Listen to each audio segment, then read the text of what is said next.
Welcome to the YourTown television program. My name is Jeff Kline. I'm your host for this segment that's sponsored by the Naval Postgraduate School Foundation.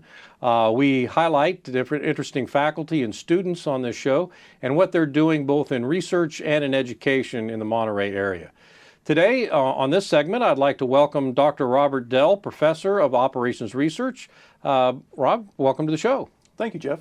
Look, you've got all kinds of awards and all kinds of history associated with your profession, but I'd like to learn a little bit first about you. So where did you go to school? Where were you reared? All right. Well, before I answer your question, Yeah. I'm just going to thank you for doing these programs. Okay. Actually, in preparation for this, you sent me links, and I had seen a couple of them ahead of time before that, but I was able to watch a few more of the programs. And I find it wonderful to be able to learn more about even what my colleagues are doing next door to me at NPS or across campus. And so, again, thank you for doing these. Well, you're very welcome. In fact, that's a great commercial for watching the YourTown television program. So, Rob, back to you. So, so to answer your question, so where did I grow up? So I grew up in the Buffalo, New York area.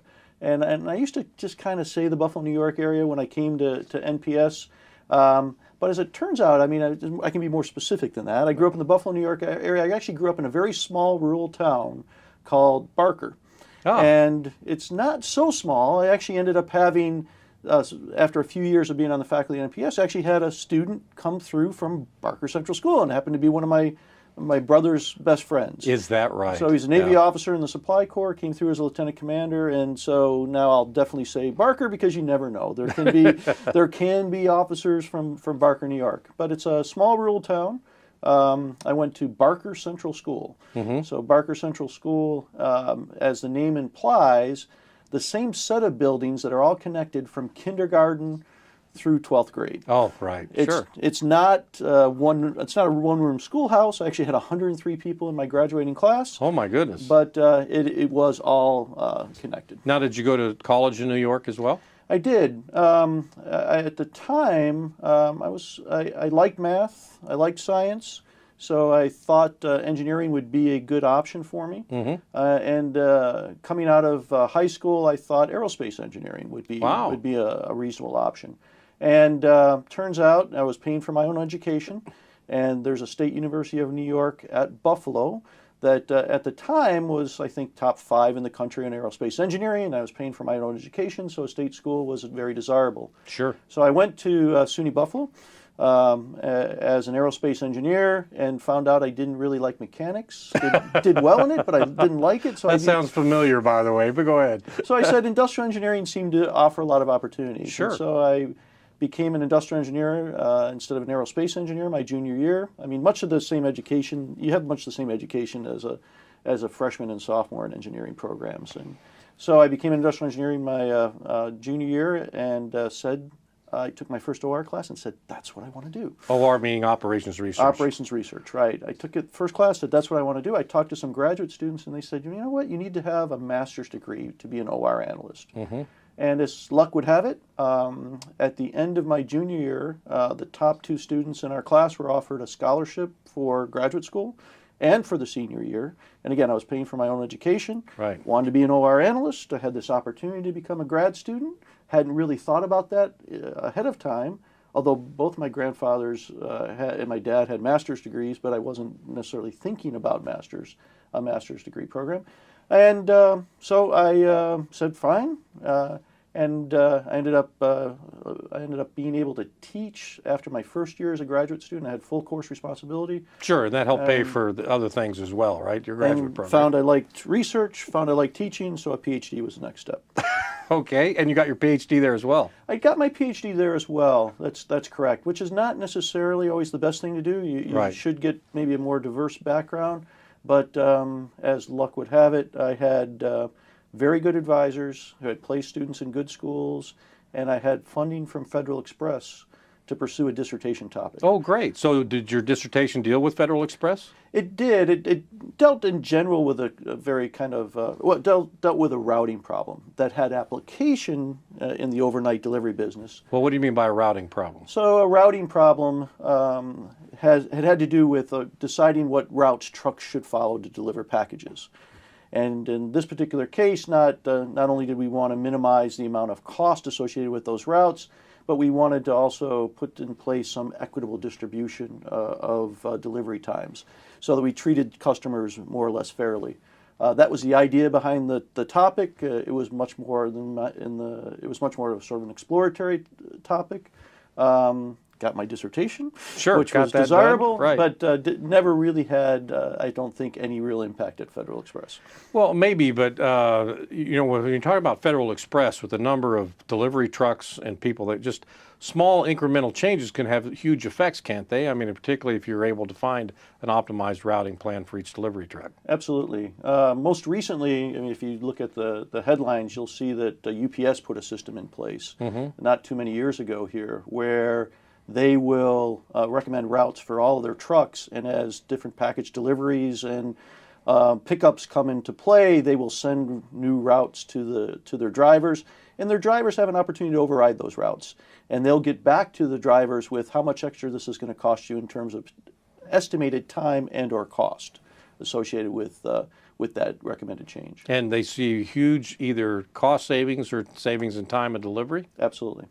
Well, actually, that's a great way to lead into my next question, because you described a perfect operations research problem, which, by the way, is closely related, I know, to industrial engineering problems as well. But what do you specialize now? What do you actually do? And you took your dissertation, you worked on optimized routing or equal loading of delivery. How did you translate that into the military problems that you work at NPS with your students? Yeah, so great question, right?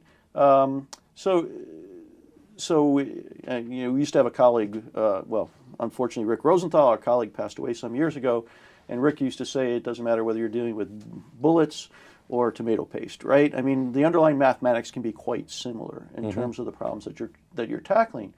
In the case of vehicle routing problems, though, I've actually worked on several different vehicle routing problems since coming to the Naval Postgraduate School. One application that comes to mind is we, together with two of my colleagues, Jerry Brown, who's been on the show before, a plug to go look at that, to go look at that on YouTube, as well as Matt Carlisle, one of my other colleagues. We developed a routing system for C-130 and C-17 aircraft to plan inter-theater airlift, so to plan the best routes to deliver packages and passengers, pallets actually, and passengers, in Iraq and Afghanistan. During the war? During the war, yes. Yeah. This started, I mean, I was sitting in my office in December of 2005, and I got a strange phone call. When I say strange phone call, the caller ID didn't obviously identify anything, right? But I certainly picked up the call, and it turned out to be one of our former students, Lieutenant Colonel at the time, John Brow, who said he needed help with this routing problem. And he asked if I'd help him. And I, not knowing exactly what I was in for, I said, certainly I'll help you. And was able to easily, I should say, talk my colleagues Jerry and Matt into helping with that. And so within a couple of months, we had put together a system that was able to better move people and pallets both in Iraq. At the time in Iraq, this was when IEDs were starting to become much more of an issue for our troops on the ground.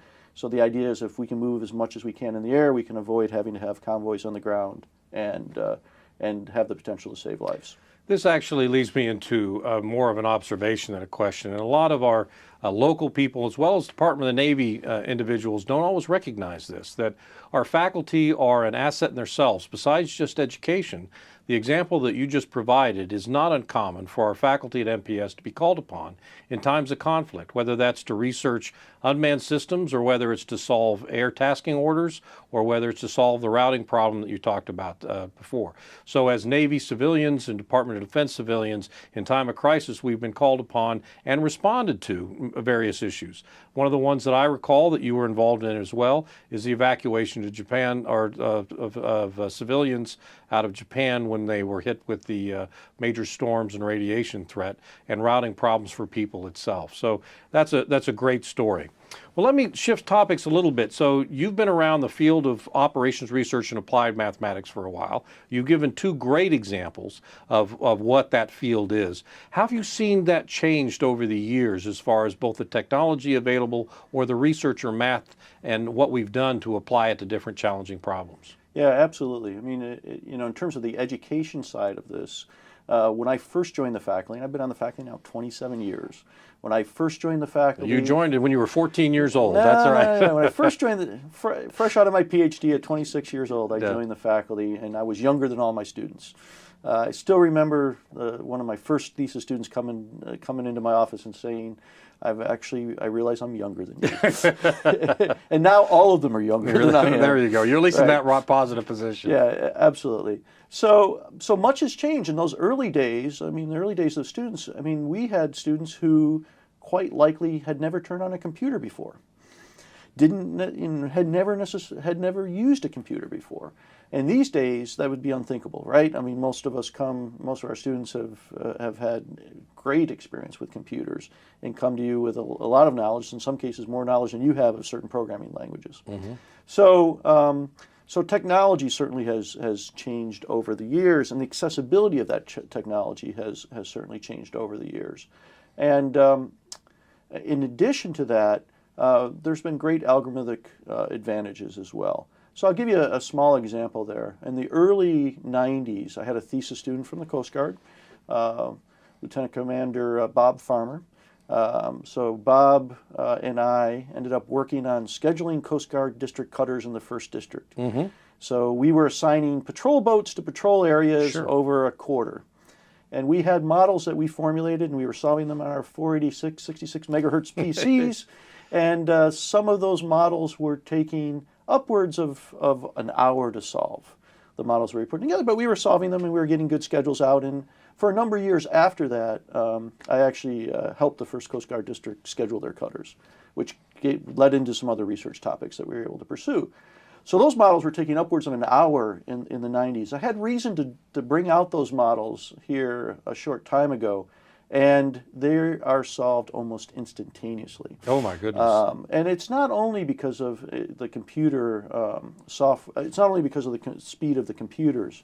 A lot of it's been in the speed of the algorithms that have been developed. So the way you write the programs itself, the mathematics associated with it, the techniques that are used to find the best solutions. Absolutely. Right. So and that's just telling. I mean, we can go from having the ability to solve a single model over the course of an hour to being able to solve hundreds of them in the same period of time and get greater insights as a result of being able to solve more models. Now, besides being a great teacher and a researcher, you've also been the chairman of the Operations Research Department. So tell us a little bit what makes that department special outside of anything else that we see in the country. Right. So I should start by saying, one of the reasons I came to the Naval Postgraduate School, I had a number of different job offers. The reason I came is because I knew a number of the faculty. I had mentioned Rick Rosenthal before. He was editor of the Naval Research Logistics. He was the editor who handled my first paper and published my first paper. I had met him at a conference, and he was recruiting me, but also knew of Jerry Brown and Kevin Wood and Gordon Bradley. I'd read papers by all of these individuals who are well known in my particular specialty. Mm-hmm. Other faculty members within the OR department, certainly well known in other areas as well. But I specifically knew these faculties from having read their papers, and so that seemed like a good place to come. And I love solving real problems. Mm-hmm. I love having an impact, and this seemed like an opportunity to do that. Sure. And indeed, that's what makes, I think, Naval Postgraduate School special. We have. First of all, we're the oldest operations research program in the country. We got our start in 1951, so we have a very rich heritage. But we also really strive to solve real problems and have impact. And we were recognized during my time as chair, we were recognized by Informs, which is our largest professional society for operations research and management sciences. We were recognized by that society with a prize called the Smith Prize. It was only the second year that prize had been awarded, and it's awarded for programs that produce outstanding practitioners of operations research. Having received that award, that speaks, I think, volumes to the quality of the education and the impact that our education has within the Department of Defense. And a lot of that is due to both your leadership, Rick Rosenthal leadership, Dr. Jacobs' leadership now. So we appreciate that.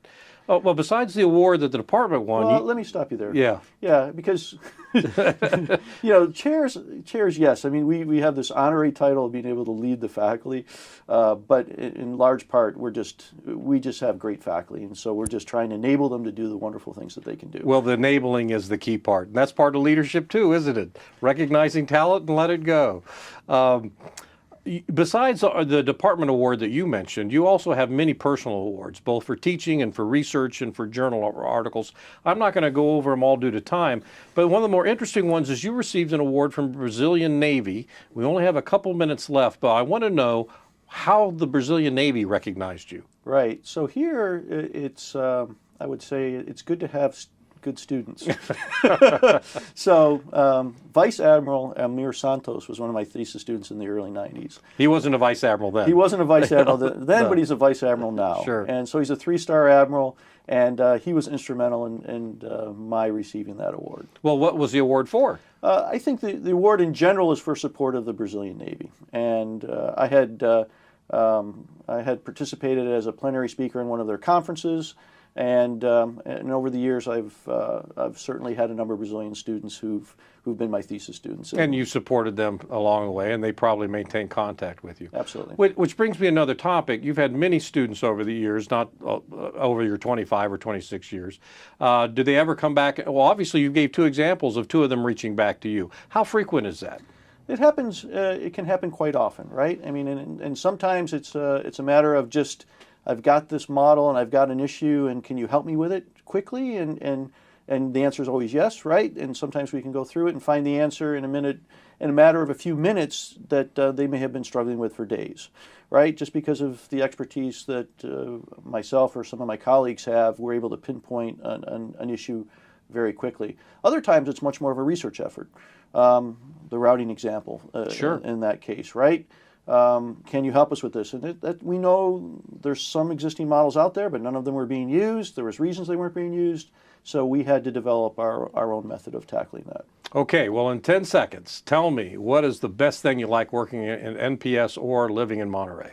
So the best thing I like about NPS is, this is already exceeding 10 seconds. No, go right ahead. But it's the opportunity to work with the students that we have an opportunity to work with. They're classic, and we're going to sponsor and talk to a couple of them later on in the show. Excellent. Dr. Rob Dell, thank you very much for being on YourTown television program. And for you, I hope you stand by for future segments when we'll feature both graduates of the Operations Research Program and other students at NPS to look at their interesting research and their studies and education.